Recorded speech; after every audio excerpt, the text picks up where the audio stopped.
आणि यानंतर घडामोडींचा घेऊया झटपट आढावा टॉप 25 न्यूज मधून। शरद पवारांच्या राष्ट्रवादी काँग्रेसमध्ये पक्षशिस्तीचा पुन्हा मुद्दा ऐरणीवर। मुंबई युवक काँग्रेस अध्यक्ष अमोल मातेले यांच्याकडून पक्षशिस्तीचा भंग झाल्याची चर्चा। मातेलेंच्या पत्नी काँग्रेसकडून निवडणुकीच्या रिंगणात। तृप्ती यांच्या प्रचारात अमोल मातेलेंच्या फोटोचा वापर।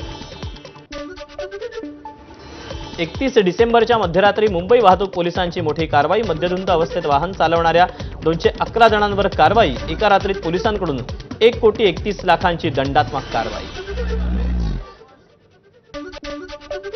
पिंपरी चिंचवडमध्ये फटाक्याच्या दुकानाला भीषण आग। काळेवाडी भागातली घटना। फटाक्यांच्या आवाजामुळे परिसरात भीतीचं वातावरण।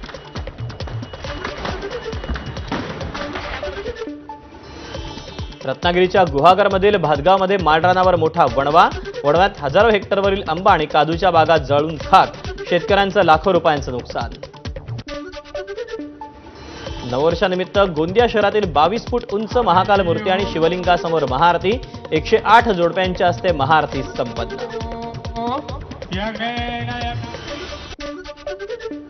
पौष पौर्णिमेनिमित्त जेजुरीतील खंडेरायाच्या मंदिराला आकर्षक विद्युत रोषणाई। म्हाळसादेवी विवाह सोहळ्यानिमित्त गडकोटाला आकर्षक विद्युत रोषणाई।